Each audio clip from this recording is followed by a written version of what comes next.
news, but against my boss, Roger Ailes, individually under a human rights violation, which is how my case became public. Which gets us back to this story. You Be Fierce, that's the name of the book.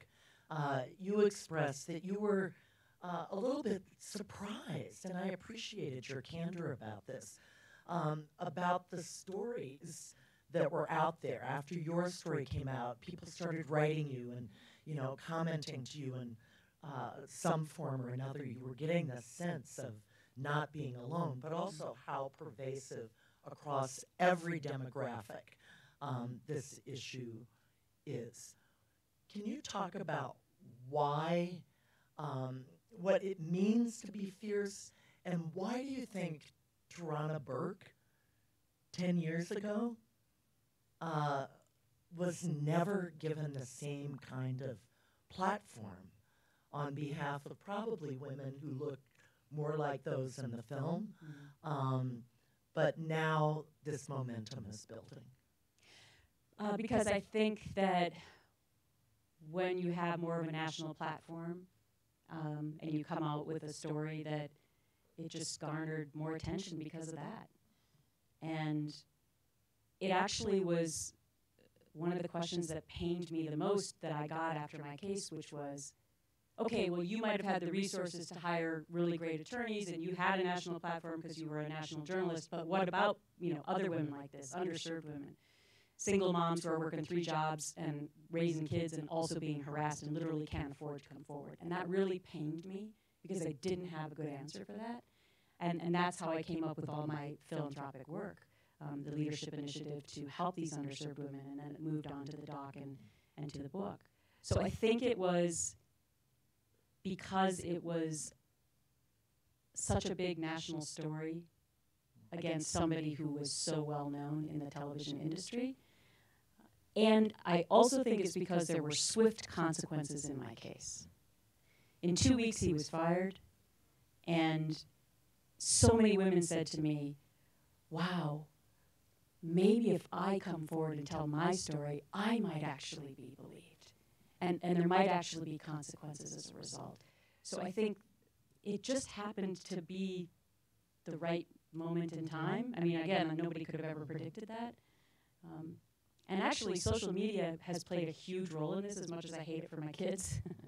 It's played a huge role because it allowed women and men to come forward either anonymously or with their name and face. And it created this groundswell. And the media suddenly started covering these stories.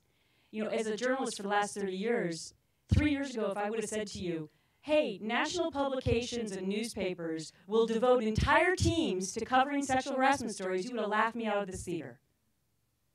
Because they didn't care. And that answers your other question about Tarana Burk. They just didn't care. But now they do. And so it's sort of been a confluence of those 3 things. General public was really upset about it and paying attention to the stories. The media was covering the stories. Because they were affected. Because they were affected. Self-interest. Yes. And social media helped to keep the movement alive. Right. All right. So you mentioned social media. Hashtag Believe Survivors. Hashtag Me Too. Hashtag Time's Up. How do we, all of us, how do we take those symbols in social media, the hashtag reality, and turn that into really substantive action? And you mentioned your legislation, certainly being one action. The Women's Foundation of Colorado, one of our strategies is public policy.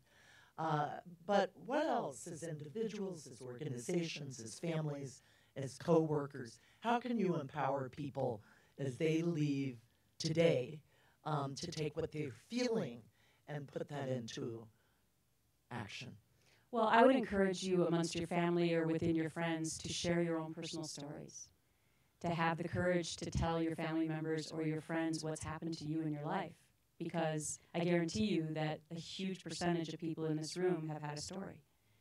And that's how we start fixing and coming up with solutions, by people having more courage to share the stories. Also, people don't think that their voice matters because they're just a singular individual, but I'm here to tell you that your one voice does matter, and especially when you get together with 2 or more or 10 or 20, Look at what happened with the Google walkout. They all determined, one person started it, but then it became a worldwide event. And you know what happened after that? Google took arbitration clauses out of their employment contracts. So if you think that one voice and one person organizing something doesn't matter, it does. So I encourage young people to actually go to their HR departments and have conversations about what's in their employment contracts. Do I have an arbitration clause? Do I have to sign this? You do have a voice and you do have rights to be able to have a safer environment for you to work in. You know, it also struck me that I read recently that McDonald stopped fighting Fight for 15. I believe within the past 2 weeks they had been opposing in the context of Fight for 15, of $15 minimum wage. I mean, if you recognize that in Colorado, just 2 years ago, we passed a ballot initiative that over time would take us to a minimum wage of $12 an hour. And so, you know, this Fight for 15, we're talking not huge amounts of money, but very meaningful amounts to the women who are impacted. But I understand that McDonald's has stopped. What about other environments, okay? We saw here in terms of fast food. What about domestic workers or the military or campuses? Could you talk about some of those? And let's start perhaps, because I want to be a little more specific on the military, about domestic workers or campus. Just give us an overview of what you know is happening there. Well, I mean, before this whole movement was happening, nobody cared about domestic workers saying that this had happened to them. And I have heard from hundreds or thousands of them, and my advice is the same to all. If anyone's going to listen to you, the time is now. So go to your local media. I mean, if anyone is concerned about your story, it's now. So that's the biggest piece of advice. With regard to campus assaults, I mean, it's very similar to sexual harassment in the workplace. The same myths apply. The same idea that women don't report apply. You know, why don't women report?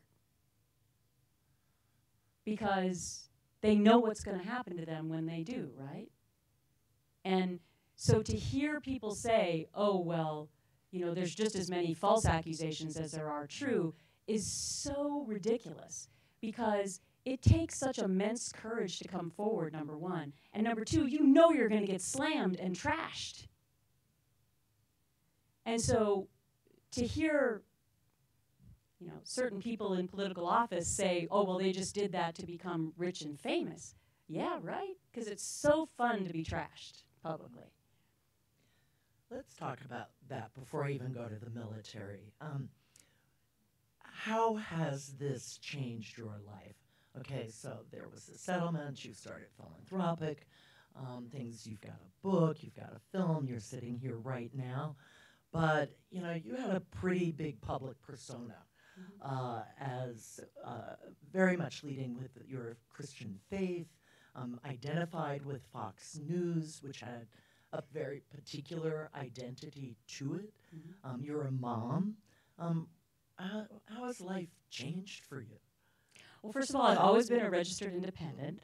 And so actually that's the largest growing political group in our entire country.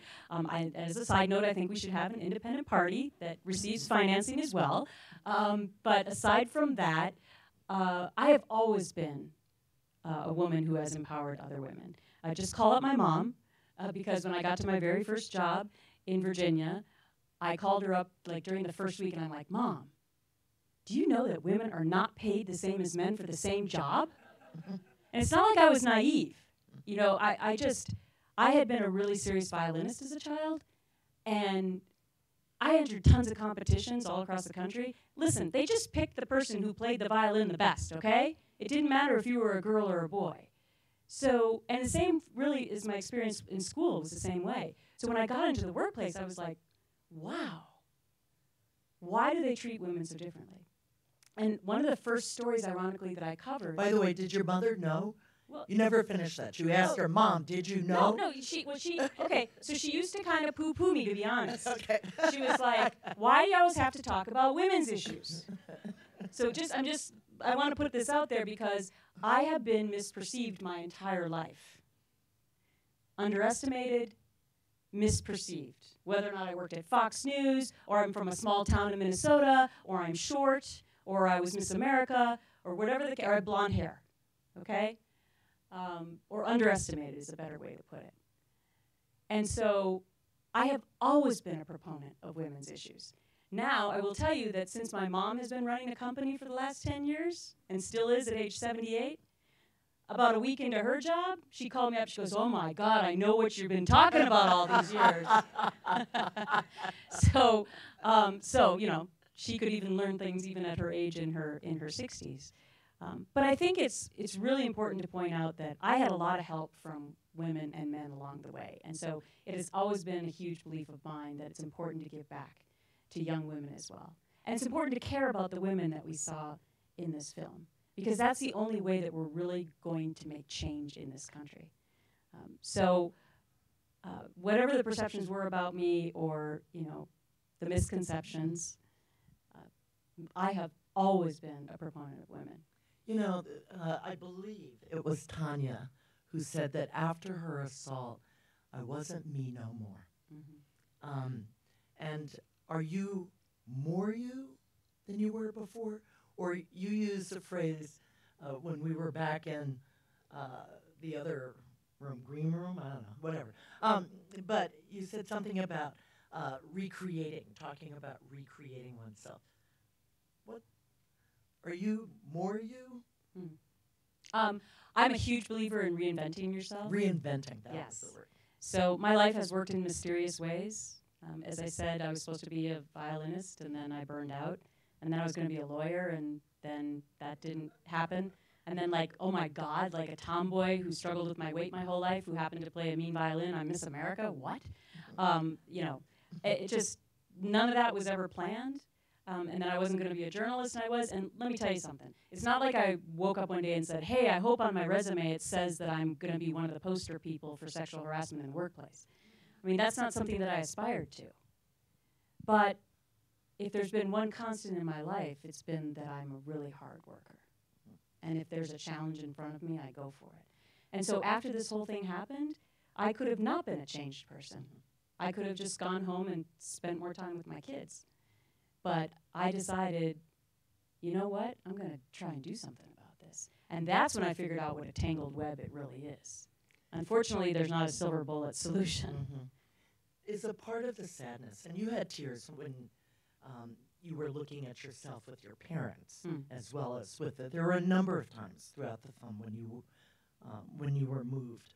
But these women all work really hard, too.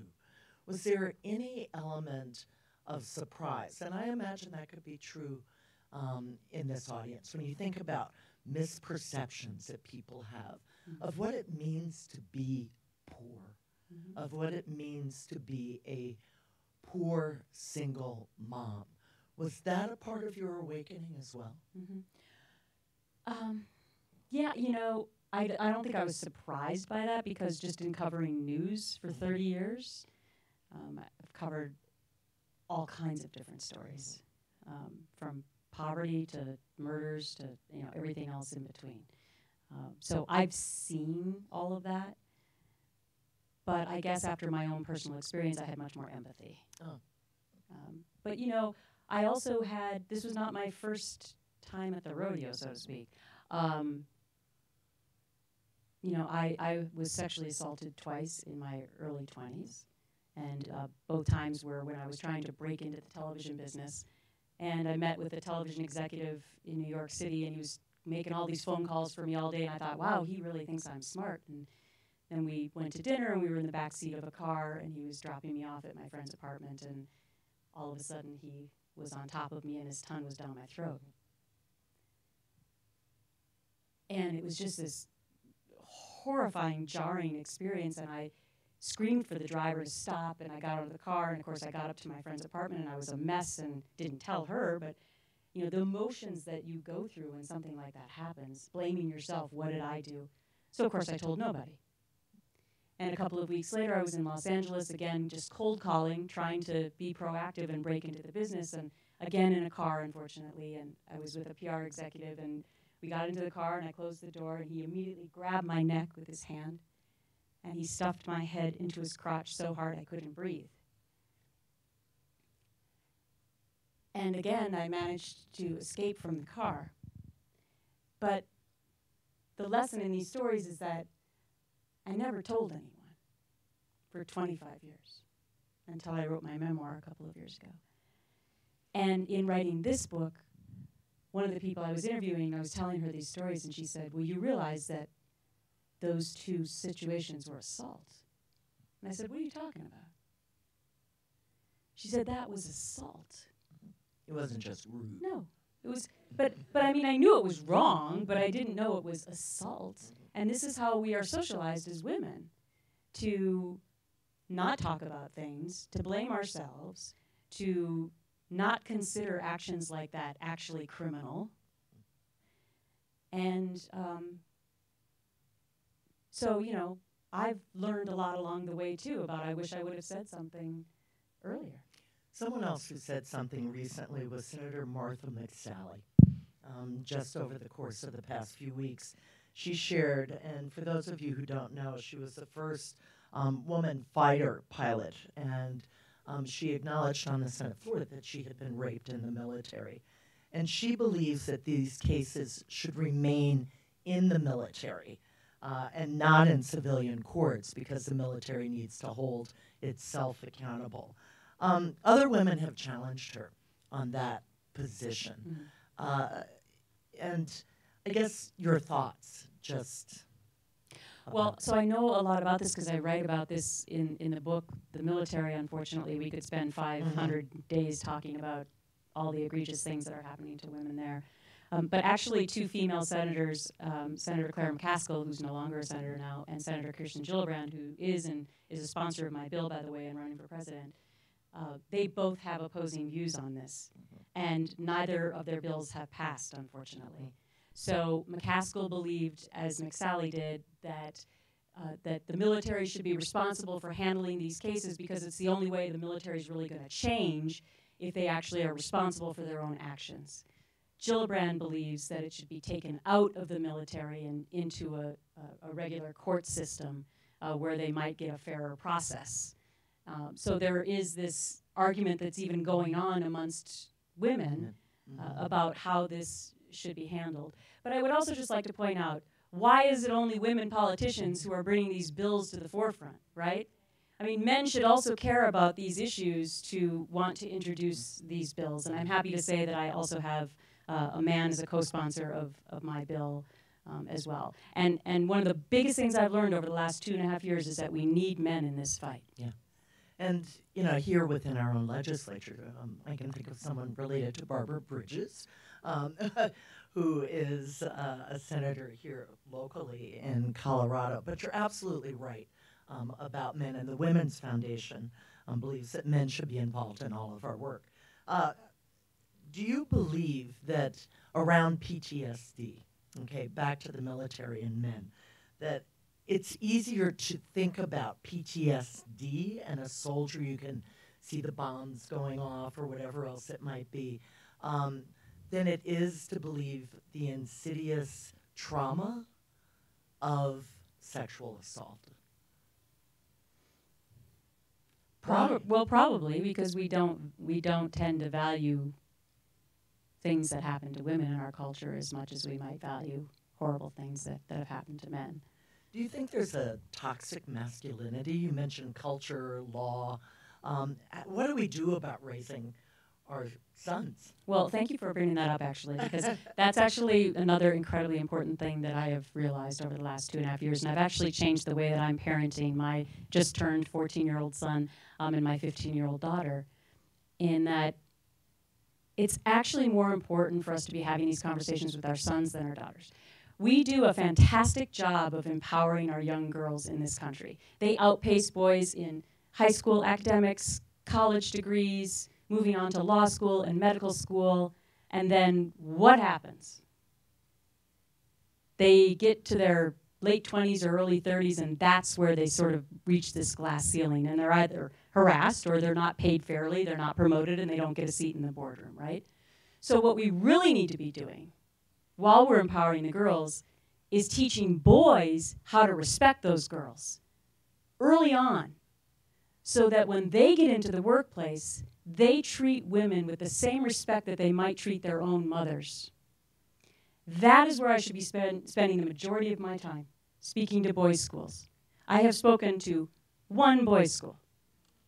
Is that because you're not invited, or because you're just now it's because I'm not invited, because we think of this as a woman's issue, and we actually need to rephrase this.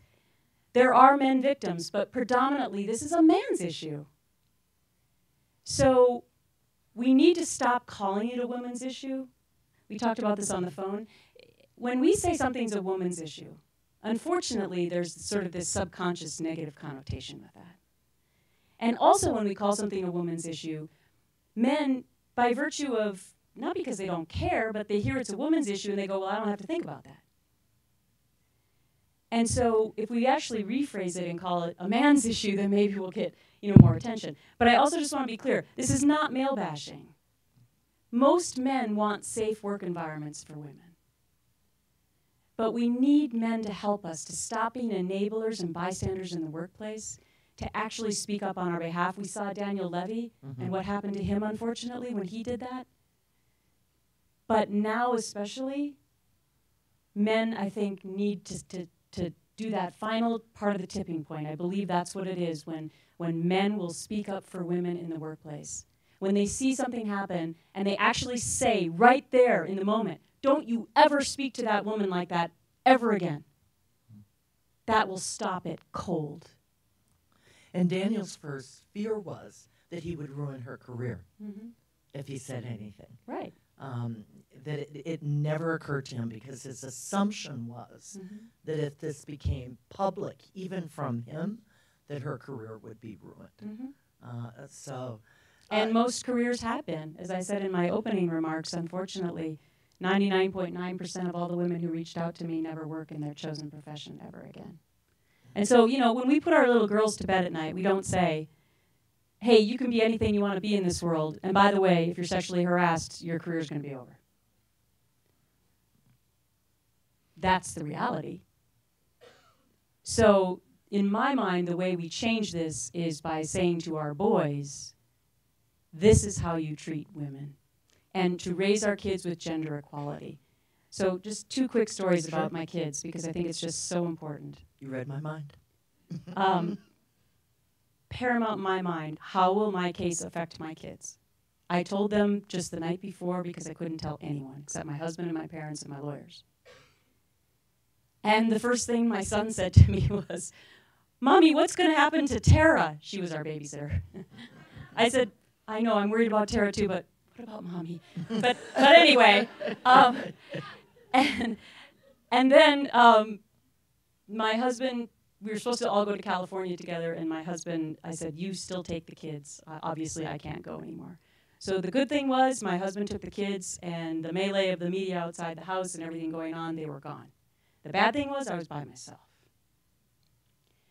But a couple of months later, when my resolution was announced, it happened to be the very first day of school. And my daughter's teacher, one of her teachers, called her up to the front of the class, and it happened to be a current events class, and said, Kaya, would you like to tell the whole class what happened to your mommy over the summer? I'm on the board of the school. So I was just about to... Yes. Okay. I was just about to pick up the phone, and then she said, and Mommy, I was so proud to tell them that you were my mom. And a couple of weeks later, she came home from school, and she said, Mommy, you know those two girls who've really been making my life miserable? And I said, yes. She said, well, you know how I've never had the courage to say anything? And I said, yes. And she said, Mommy, today I told this one that, and I told that one that. And she said, Mommy, I did it because I saw you do it. My son, a year later, watched me do a CNN town hall. And when I came home, he was waiting for me in the kitchen. And he had a look of consternation on his face. And he said, Mommy, was it true what that other woman on TV said to you? That once every 73 seconds that a woman is assaulted or harassed in our country. Mommy, is that true? And I looked at him and said, I'm so sorry to tell you, honey, that that is true. And he looked at me with tears in his eyes and he said, Mommy, as a young man, I want to be a part of fixing that. And I hugged him so hard. And then he went down to the basement and played PlayStation. And then I went into my husband's office and I just broke down and I said, this is what our son said. And so if it was only those two stories, then what I did was the right thing. But I know it's been so much more. And it's really about our kids, right? Well, Lisa's children. Yes. Those 4 kids and her son saying she's always been the most courageous woman, and yet she perceived herself as having always been weak. Mm-hmm. But they were thinking she's kept us fed, she's taken care of us, she's kept us together. They've seen courage all along that she had never seen in herself. Mm-hmm. But it was her son. It's her son. And that is the biggest lesson that I've learned, is how important it is to teach our sons that. You know, we tend when men, for example, this frequently could happen, so forgive me. Look around the room and I see a couple of men sitting here. Say, wow, you brave guys. You know, how good of you to be here as a part of this conversation. Is that what we should be doing? Or should we just assume and presume that this is a community issue and of course they're here and not particularly special, they're just doing the right thing? Yeah, I'd love to think that it's the latter. Like I said, we can have a bunch of women's conferences and just talk to women, but we're really not going to evoke change when we do that. We really need to have men as part of the conversation. I will say that when I did a college campus tour all around the country, that I was very heartened to see that in the audience it was pretty much 50-50. And so I have great hope for our millennials and our younger people, because they really want to come together to do social good and to make change. And they really seem to be embracing this issue. Well, we want to take a few questions from the audience. So really just the last question. Tell us a little bit about your foundation and your philanthropic work. In a snippet, just a little bit more detail about that and what it is that you're most proud of. You alluded to it when you first started. Yeah, so I set up the Gift of Courage Fund, and one of the most major grants that I have given the last 2 years is to create the Gretchen Carlson Leadership Initiative for underserved women, like some of the women that we saw in the film. And it gives women an opportunity. We've gone to 13 cities over the last 2 years, gives them the opportunity to come to workshops for free and get free legal advice, which they desperately need. And we also teach them how to be able to have the courage to stand up and speak up about any issue in their life or any injustice that they're facing, and how to become more civically involved. Did you know that women do not call their members of Congress? Only like 10% of all women call their members of Congress. So we need to teach women to become more civically involved as well. Go to our civic engagement page at Yes. www.wfco.org to get all the tools that you need here locally about that, as well as calling your senators, because you're right. You are absolutely right. Mm-hmm. So thank you very much for that philanthropic part. Mm-hmm. Thank you for being fierce. Thank you for breaking the silence. Thank you for your vulnerability as well, because I think that you can tell a story and then you can feel a story that is true. So I appreciate that as well. Thank you. Is there anything else that you would like to close with before we go to questions? Just that I would encourage you to have these conversations and not continue to keep them secret. You know, and if you have children, ask them if this has happened to them. And I know it's late, so there may not be questions in there, but I did want to give an opportunity for, a couple. I saw yours first, and then, right, so we'll do one. let's see, 1, 2, 3, and 4 in the back, and that'll be it. Okay, great. Thank you. Gretchen, thanks for everything. It's all of your courageousness is just really touching. We know that so many women are already parties to confidential settlement agreements or confidential arbitration results. How do those women help? How do they have a voice here, or do you have suggestions for ways that they can be a helpful part of the conversation when they can't talk? Changing the laws. New Jersey just passed a law that NDAs are not allowed anymore in sexual harassment cases. So, listen, what happens when you take it out of secrecy is that in many cases the behavior stops, because part of the power trip is knowing that you don't have a voice. So hypothetically, when you have an arbitration clause in your contract and you go to complain to HR about discrimination or sexual harassment, for the most part, I mean, I love HR employees, and this is not a knock on them, but it's a company culture thing. They probably go, phew, nobody will ever know about this one, because they promptly put them into arbitration, right? And it's a secret chamber. And there's a whole list of other things that are not good about arbitration. You don't get the same amount of witnesses, you don't get depositions, and there are no appeals. So, and the worst part is the perpetrators get to stay on the job because nobody knows about it. So they get to keep working. The woman's fired. So calling your members of Congress to say that you do not want to have NDAs anymore or secret settlement agreements for these types of issues. There is a groundswell happening throughout our country. And some women have broken their agreements with the total fear of the company coming after them to get their settlement money back. But, we're seeing a groundswell of that happening.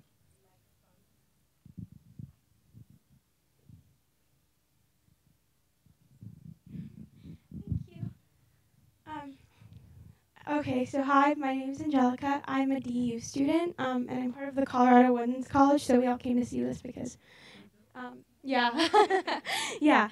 So I did have a question. So I know that you thanked social media for a lot of kind of helping perpetuate the movement. But there has been a lot of social media movements. I guess one of the negative side effects of social media is that it does die out quickly. Do you have any types of recommendations or any types of statements as to how we could ensure that this movement does not completely come to a dead end? Just because even though social media will help it explode very quickly at first and come across a bunch of different types of media, it does tend to slow down more quickly. I mean, we've seen this happen before with especially with clerical abuse and how that happened. But it's finally coming to the rise again because of nuns finally speaking out. But are there any types of recommendations? And I thought you were going to say that the bad thing about social media was all the trolls and bots out there who write horrible things about women who come forward, because there's that side of it too. I know what you're saying, because somebody tweets something and then it just goes off into the ether, right, and it's gone. But I actually do believe that this movement has been kept alive by social media, because it's given people a platform to tell their stories. But it's a combination of the media also continuing the process. But the biggest part of it is people speaking out. And listen, if we don't all agree that we're going to do this all together, it's not going to work. We have to all agree that we're going to continue to tell our stories and encourage others to tell their stories. Thank you first, Gretchen, for your courage and for using your voice and your platform. One of the things that you said struck me, which was when we tell our little girls that they can be anything they want to be. So my experience is that we're misleading them when we tell them that they want to be anything that they want to be, because there are, 5% of the Fortune 500 CEOs are women. That number is going down. We know that the pipeline leaks very early on.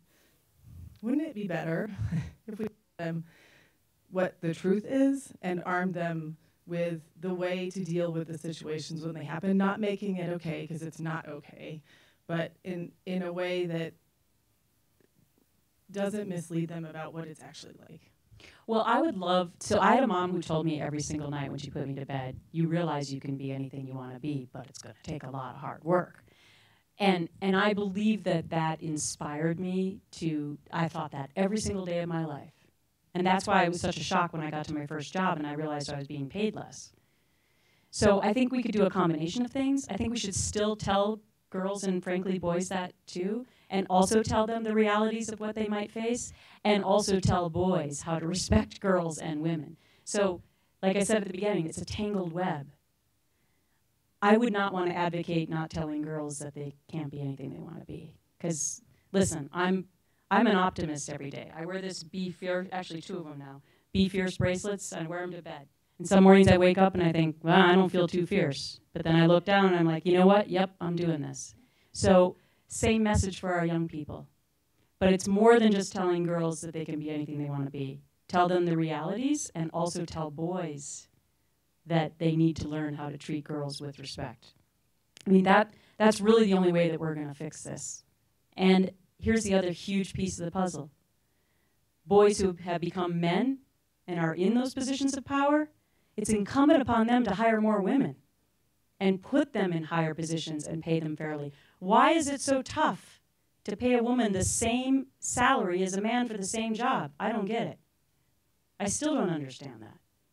And yet it's still happening. So maybe we should be like baseball players and have our salaries public. Last question. Great. Hello. This felt a lot more like a television pilot than it did a documentary.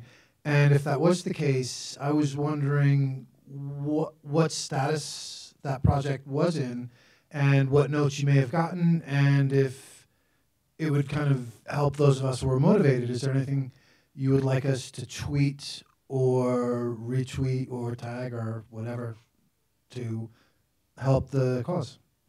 Well, thank you. Yes, I mean, breaking the silence, if you want to do hashtag breaking the silence, because we are on a movement across the country right now showing the doc. It premiered on Lifetime on January 14th. But yes, it's already premiered on Lifetime. I have a production deal with A&E Networks, and Lifetime is a part of that. So I'm doing 2 more documentaries with them. But yes, we're traveling the country right now to bring more attention to this particular issue. So yes, any social media attention that you want to give it is wonderful on behalf of these women. In the upcoming documentaries?